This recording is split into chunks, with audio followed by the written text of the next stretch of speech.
Hi, hello, and welcome to Listeners Digest. And welcome, everyone. It's been a long while since we are connecting here. And Listeners Digest is all about digesting life one episode at a time. You listeners know that what you want to hear. So just relax and dive in with us to let us know how things work and how interesting life is. And if you follow us, you can make your time worth a while and your cravings digested. Up until today, we have been discussing with a few of very interesting personalities who came across whatever I saw. And last episode is all about I spoke with Isha. So she shared about her experiences in her journey. And I'm just going to go in the same path and keep you guys very interested in whatever you want to hear. Today we have a very esteemed and special guest with me who have been watching a lot and getting inspired a lot, not recently for the past more than 1 year. And so but it would be great if she introduces herself rather than me. I'll pass over the mic to Ms. Riya Bhurse. So welcome Riya to the show and you can introduce yourself and get things started. Thank you so much, Vivek, for this opportunity. Yeah, so I am Riya. Currently studying in Scalar School of Technology. I have completed my first year. Now I'm doing my second year in computer science.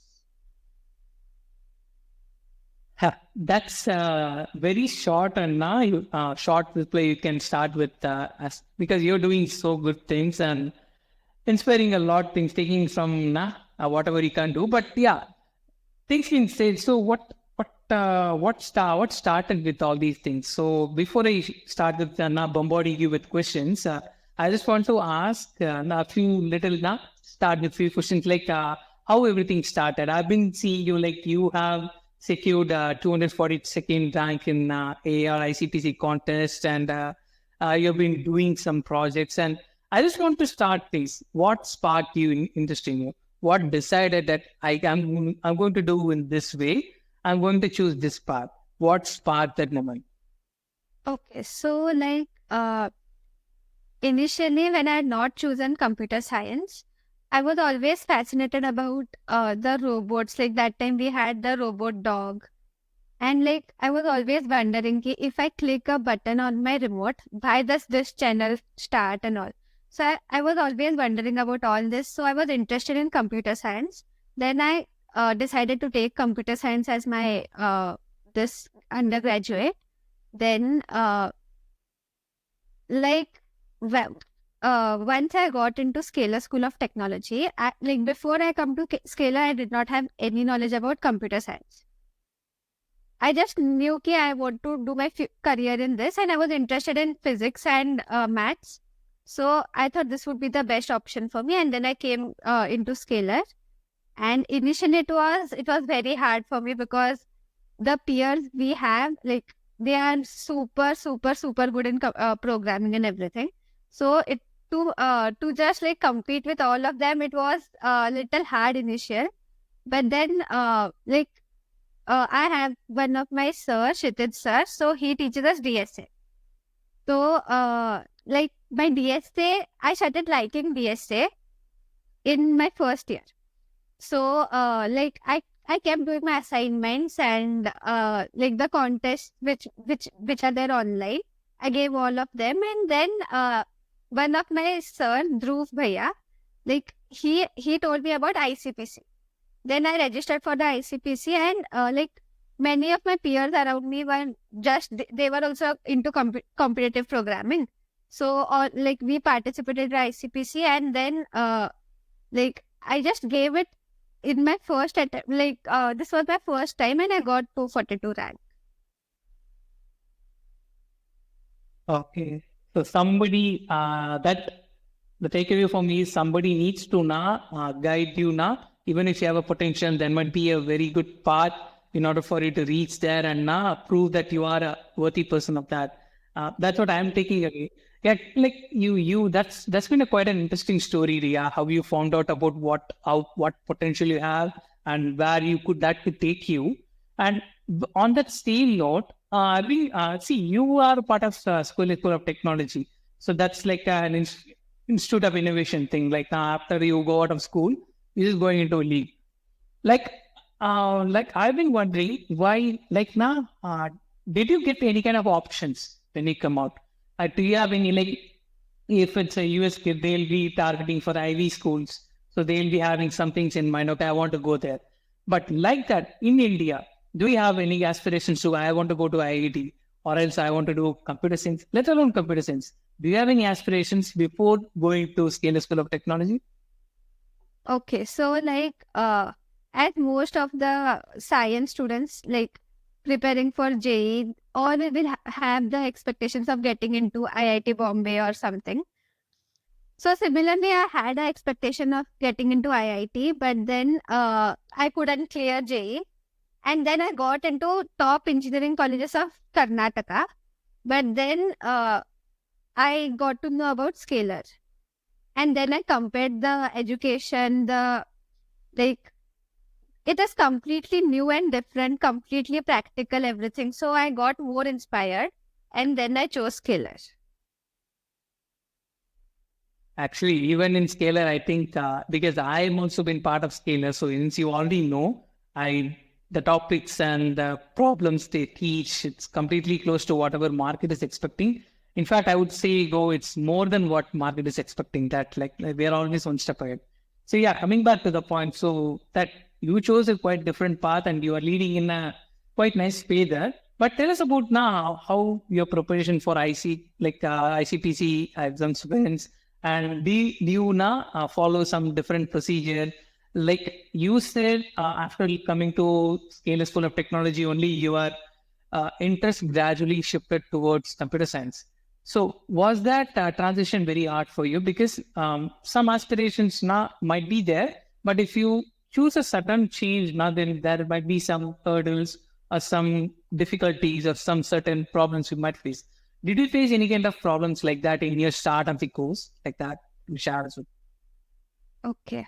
So like initially, the problem I faced was like some people knew coding from before, so they were performing very well. And then I used to feel ki I'm a bit behind compared to others. But then that gradually improved because like I sat with my BSMs, like those are called as batch success managers. I used to sit with them after classes and they would explain me, help me in each and every concept. So like then like I started studying each and every concept with in full depth, and then like with consistency I'm able to do very very well.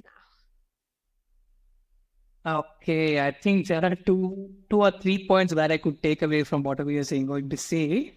On that same mode that I'll stay. So people are listening here in our podcast. So you have completed your 12th and after you tried JEE and you said you couldn't clear, right? So people who are hearing, they might be an aspirant. So what are the points they need to take away? So if there is a failure, then we must take away some learning from that. That's what I've been learned and you also have been learned. So what is the takeaway for you from that and what mistakes they does not need to do in order to make sure that they are getting through the JW? So I'm not going to blame anyone education system or something, not that cliche. Whatever an individual might do, should need to do in order to go through that. Any Okay, tips? got it. So like during my time I had ignored like 11th. In my 11th class I had wasted a lot of my time. I was just enjoying a lot, and so the basics of 11th were not very good, which I realized very late. And then in 12th when I started studying for JE, like my 12th was like, even if I imagine the hard work I've done, I just feel like I get goosebumps. I have worked super hard in my 12th class, but still I did not get JE because my 11th was not very strong. And yeah, like I did not even like chemistry as a subject, honestly. So I did not pay more attention to chemistry. So that is one of the thing. And I always wonder, like, if I want to study computer science in my future, why do I have to study chemistry in 11th and 12th? Because there is no relation. So yeah. Exactly. So yeah, so one point I can take away from this. So just concentrate on whatever subject you need to focus in the future. So that's what we can give them a tip on this. And on the same note, right? So I've been seeing you've been quite active in LinkedIn, especially. So since I'm also active in LinkedIn, I could observe that you are doing something. So what do you feel the active LinkedIn presence could impact in your career, especially at the start of your career? So what do you take? What's your take on that? Okay, so through LinkedIn, I have got many opportunities of internships, and then also for startup, like directly the CEO or CTOs of the company reach out, which is a very big thing which would not be possible without any such platform.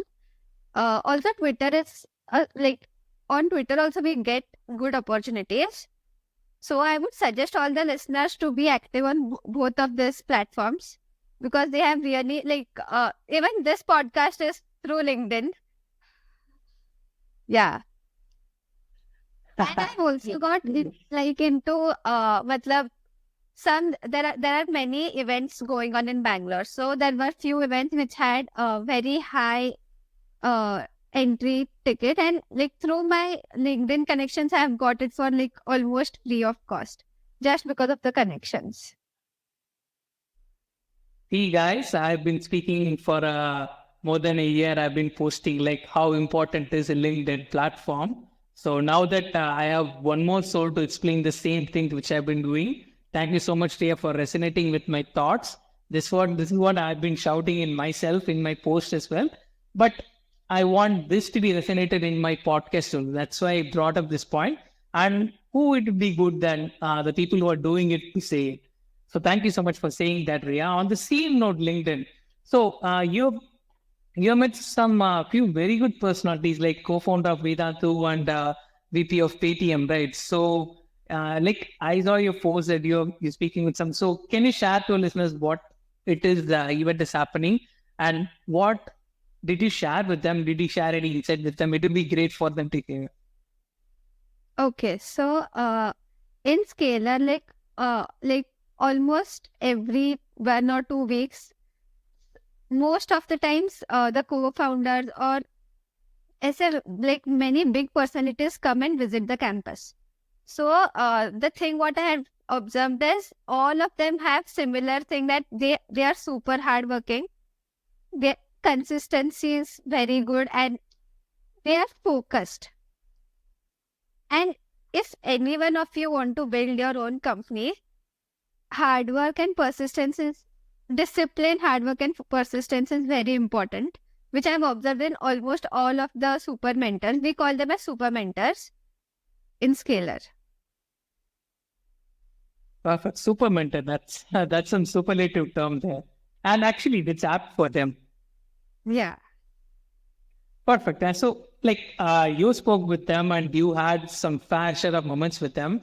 And we all know what AI is making an impact in this particular, especially after COVID. So, you have made some project in your course. So, like, would you be able to share as insight on what it is you are working? You've already worked it. So, I even saw the a glimpse in LinkedIn. So, you can explain to readers what and all you have used, like what it is does, and what are you now predicting for the future on AI, what impact level in medical and whatever field you would like to contribute to. So yeah, Okay. So basically, I have built an AI teaching assistant, which is similar to Chat GPT. Like most of the students nowadays use Chat GPT and get the answers directly. So their thinking does not grow very much. Like uh, you don't, matlab you will get the answer, perfect answer, that is good, but your creativity does not look. So this AI teaching assistant is like you put your question there where and you should exactly explain what problem you are facing while solving the question. So it will show you the path to get the answer. It won't directly give you the answer. So your creativity, your thinking matters. And it will definitely help you to get the answer, but it won't directly tell you the answer. Yeah. And that's like To build this, I have used React like for the front end, and back end I have used Python. In case you are getting chance to hear this, please catch up with this point. And not everything can be done with ChatGPT, because we have people who are building their own things like ChatGPT alone. And coming back to the point, AI itself, right? So Ria, what you have done AI assistant. So that is what actually required in this field now. But moving forward in the next 5 years, AI is going to take another step. So what if you are really going to not create a model for it, and what field do you like it to contribute? Like take me for an example. I want AI to contribute something very big in medical field. So that might reduce a lot of cost and lot of working time for nurses, more like that. So like that, do you have any aspirations? Like, I want to do this something in this field like that. Do you have anything? I am interested more in humanoid robots and like robotics. So like there are many humanoids getting built. Even in Scalar, we are trying to build a humanoid robot whose back like software, everything is done. Only the like we have to 3D print the models and everything. All right, more like what Musk did with the Tesla, right? So you have robots already running, right? So I think that's the future, because the waiter jobs and whatever things we are seeing, right? Those can be now partially replaced by AI, and that's what my aspiration is, because people need to move on with the quality works, and they need to up themselves. It's not just AI replacing you; it's just about upping yourself and moving in a better place, where the redundant job can be done by AI. Yeah, perfect. Perfectly put. And I can only wish for your project now more and more, and you can be part of very good projects later on. And Ria, yeah, very welcome, welcome. So, like you're doing course and you have been tagging along with home and work, home and college and here on. So, how are you managing your personal life, and do you have any hobbies, and how are you managing it? Especially, this question is directed because time management is a very important factor, and it is already overlooked. Many don't even try to manage the time. So, how are you handling the time, and what are you managing with the hobbies? Okay. So like managing everything, it it is little hard. It is actually very hard to manage everything. And sometimes it won't be justice to all of your hobbies. Like you'll have to sacrifice few of them. Like now, personally, when I am in Bangalore, my main goal is improving my coding skills and building something new. So the time for my hobbies is reduced, and my family time is also there, but it is also very less. Similarly, like when I go to my hometown, and then there I don't prefer more of coding. I spend time with my family members. I do like I enjoy that part, but when I'm in Bangalore, like it's focused. Okay, okay. But still, always it's good to have a hobby and manage it right all along, because I've tried to do that, but I still couldn't do it, not even close to 90%. But listeners want to know that they have to manage these between these two. Can't allocate more than 20 years for now work or anything. So that's what I tried to now, man. Just bring it up here. Thank you so much, Arya. So, and yeah, I think you have been spending a lot of time in consultative part, and yeah, that's almost great. And coming back to this point, Riya, so we talked about networking and you meeting some super mentors. Like coming from networking perspective, so try to network with a lot of people. So I would love to hear from you, like how you think in networking is important. Some people say network is your net worth. So I believe very strong in that. And for the listeners who may be studying college or school, maybe your age, uh, what do you think? Like, how do you think they should start with? What is the approach they need to make, and how to break the shackles? It's more like breaking free from things. So how to do that? So your insights.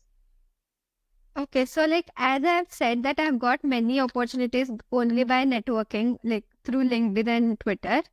Uh, like what I would like to say the listeners is most of the times we are worried about we are not confident to talk to people, which happens to most of us, and that is natural.